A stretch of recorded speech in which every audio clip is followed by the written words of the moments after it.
at some point it becomes a task a developmental task to forgive it and to appreciate it and to know that those symbols are planted very deeply and for a reason. Di will say that the cross, she grew up Mormon, and she will say that to this day the cross is a deeper symbol to her than anything in Buddhism, even after decades of Buddhist practice. And she draws from it, for sure. So it's in all of our stories, and I just love that you're grateful for it, and you know that's there for a reason. Well, I've always wondered if I have a special connection with my grandma, and wondered if my faith came from her somehow. It's just been one of those curious thoughts, like, did Grandma give me her faith? And when you said that, it makes me wonder if, that faith is born of trials of our ancestors, and something gets lodged in the family psyche that's, hey, I tell my students or clients sometimes, your ancestors weren't sissies. Like, you wouldn't be here if they were sissies. So, man up. It's not that hard right now for you, So, but that's that feeling. It's like, is there something genetic or something in the family culture that the religion also holds that it gets passed through? And in its wholeness and in its brokenness, something Gail Hochachka said in our program one time is just talking about, she used the word residue, where sometimes you have to go back to that mythic stage and clean up the residue of your woundedness. That was really useful for me to be, because I don't have a real, my story's similar to Raleigh. I don't have a lot of woundedness. It didn't happen until I was 40, of Catholic woundedness.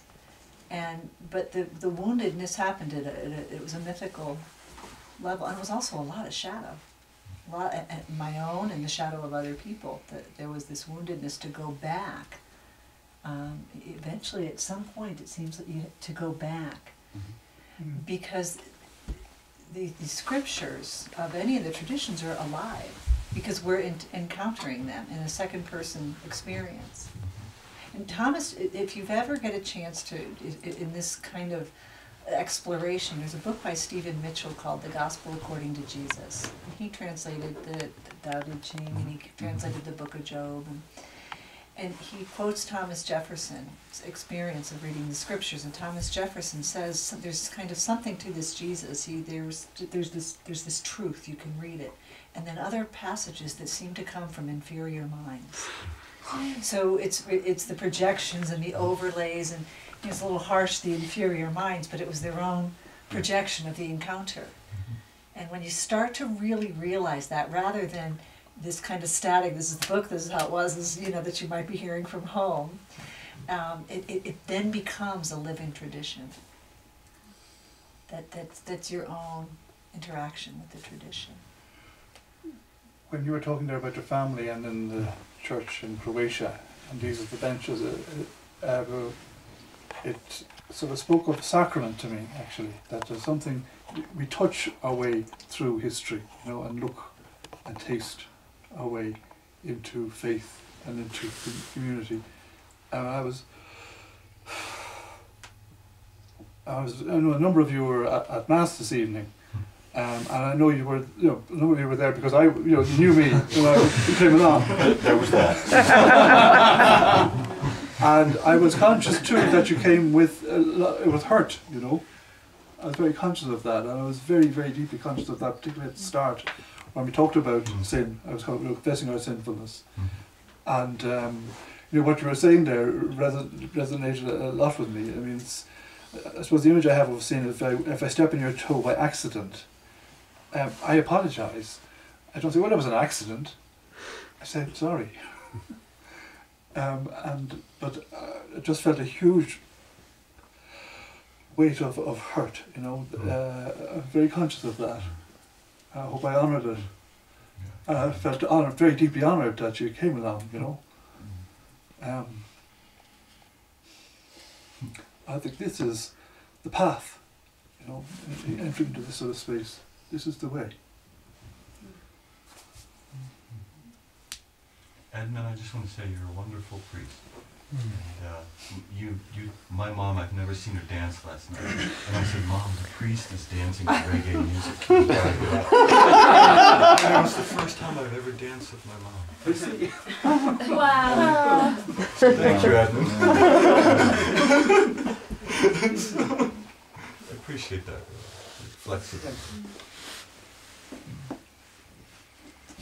I'm hearing some tonight that people are sometimes making assumptions about, you know, other people's experiences, like in your family's church or in other people's family's church. But I don't think we can know what other people's experiences are and assume that, like, they're not, you know, they're not understanding or they're not having some experience, because a lot of, I think the more spiritual experiences are, people tend to not talk about those, and especially maybe to their family members, you know, maybe kids and parents aren't going to be having those conversations together, you know, or we can't understand, even if they did talk to us, we may not understand how that really fits in with their whole life and was a huge experience for them, you know,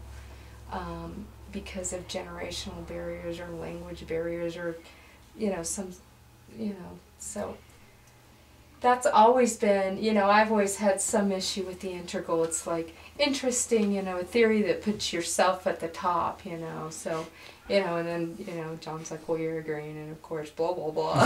So I, you know, maybe I am agreeing, whatever. But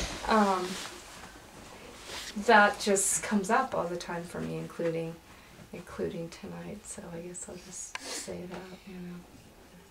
You know, and I'm really glad you brought that up, because I think that's something, you know, I know that it's always useful to remind us all of, that it's different, these different, not only perspectives, which is kind of a heady thing, but just this kind of heartfelt experiences. And my husband says that a lot as well. Do you see me? Or am I a perspective? Do you see me? Isn't that what we all just want to be seen? Right. From our insides. Right. You know. And I think it, you know, it is, you know, fine and great to try to move the church forward, but I think if any of us really went straight into the churches as they are and went deeper into them, yeah, there's always, you know, misunderstanding and but there's always some people that are just going really deep, I think, with any tradition, whether that's, you know, using the rosary beads or, you know, in the Southern Baptist tradition or in all of them, you know. So I don't know that we have to teach them anything, you know. Maybe we have a lot to learn from, you know, what is, you know, how are the Christians doing Christianity right now, you know. It's kind of like telling your story. Yeah. Our second gathering of Integral Spiritual Center, so it's a very high and mighty gathering, and it ended on Ash Wednesday. And so at first, Brother David, who's one of our big teachers, wasn't going to be able to come, and it, you know, we just felt really disappointed that he initially said, I probably can't come if it's going to be Ash Wednesday. So I was chatting with Ken, and Ken said, my position was chief facilitator, so he says, well, you're chief facilitator, so facilitate. So I got on the phone with Brother David, and I said, we'll make sure to honor Ash Wednesday. So after this gathering, which is admittedly very lofty and theoretical, we went to church, to the local church in Westminster, just a humble little church, old, again, wooden pews and all that. And we walked in, and you could feel something as you walked in that church that wasn't present in the room at the Westminster. There was something different. And he looked at me and he said, this is where you find the people who are trying. It was really beautiful. So I love your point. I appreciate it very much. Just I'm reminded of the Jesus' encounter with the children, which is often sentimentalized. But in fact, I think it's part of the very structure of the story, you know, of Jesus.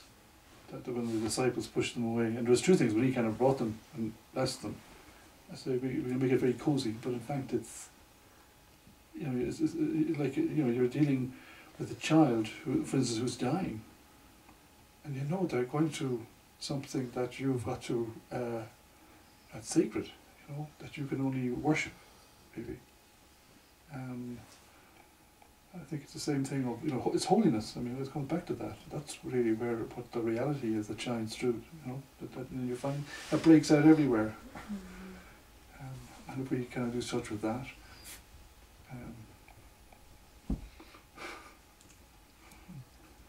Just speaking to that too, it's just working at, whether it be in hospice or being with people in the hospital, and you see people from the altar guild or somebody praying the rosary with somebody, you really get this sense of just, like you said, this is the people who are trying, they're out there. And that's what I see in El Salvador a lot when I go down there. Whatever level you want to name it, there's an experience of, like what Raleigh was talking about, of love. Yeah, I'm thinking how much of our spiritual, emotional pathologies, not to mention addiction, or an avoidance of pain, avoidance of suffering. And if there's any kind of central message to Christianity, it's, you know, Christ was born, Christ was crucified, you know, Christ arose. And again and again, it just brought me back to being with that suffering and pain internally. And not, you know, I watch the way my ego likes to push things away, but hopefully I've become more, there's more capacity. The icon keeps staring me in the face every time I want to run from it, you know, and that capacity to hold and deepen. You know, before we started this thing, Pam was saying that, well, I hope it's not too heady, you know, and I certainly don't feel, anyway, I'm just sitting here with this mystery, and I, you know, the last thing in my mind is going through an aqua analysis of Christianity or something. It's just not, that's not what this is about at all tonight here. So we talked about the scriptures a fair amount, but really in the end they're a little bit of an aside from the life of Jesus. That was the message. His life was his message, and he happened to say some things that we wrote down and misinterpreted and forgot and remembered. But so it's just like you say, the incarnation, the death, the resurrection, and that's happening right now too. Right now is the incarnation, and right now is the crucifixion. Right now is the resurrection. Right now is the resurrection. Yeah. It really is. They're really eternal moments, and that was Christ's message, and I think that's the most profound message we can take, and then live those things again as humbly as we can. And then this notion that too, that each of the lives in here is the message. That's one of the that my husband, I think it's been a spiritual practice being married to somebody who just doesn't do spiritual practice, because he mirrors so much for me of somebody who does spiritual practice or does integral, and will see the fundamentalism in me around integral and name the fundamentalism. There's a clear seeing that he seems to have that just seems to be part of his grace. And so just to see that, I don't know that I would say that to him, of Dave as the living Christ, because that would be language that would be uncomfortable for him. But that's how I experience him.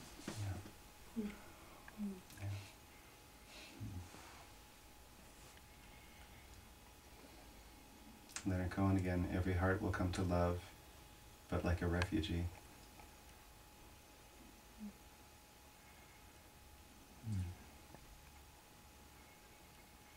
You know, and I, being counterphobic 6, basically I said, fuck it.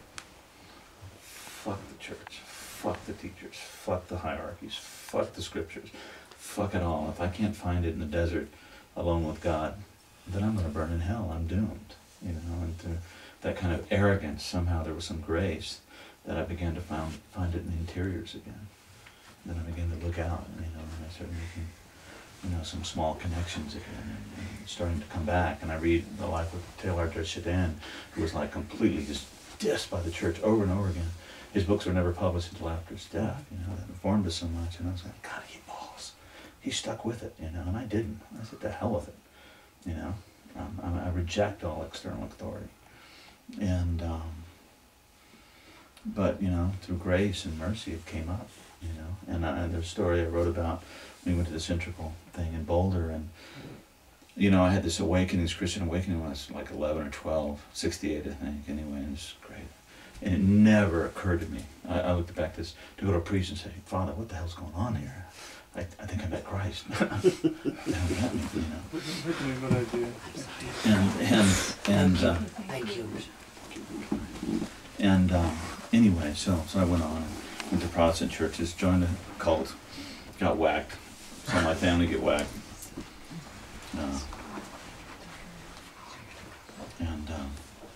So anyway, at this thing, there was a woman that was, I don't know, going through this. She'd been really wounded in the tradition, and she was getting hugged by Brother David. And so anyway, after I just thought, Brother David, you know, where were you, 40 years ago? When I needed guidance at that point, and I didn't have it. And he hugged me and he said, well, this hug goes back 40 years. And it was a tremendous healing that happened to me. And it was amazing that for the first time I was starting to find it outside of myself, my own encounters with God. I found it in another Christian. And that was just gorgeous. And I was like, okay, so maybe I can start peeling away some of the defenses against, the Christian world and the church. And in my refuge in my heart, I found with Christ that emerges, bidden or not, and reconnect with that. So it's been Forgiveness. Amen. And just in Diane's talk today, I was just thinking about that with Brother David.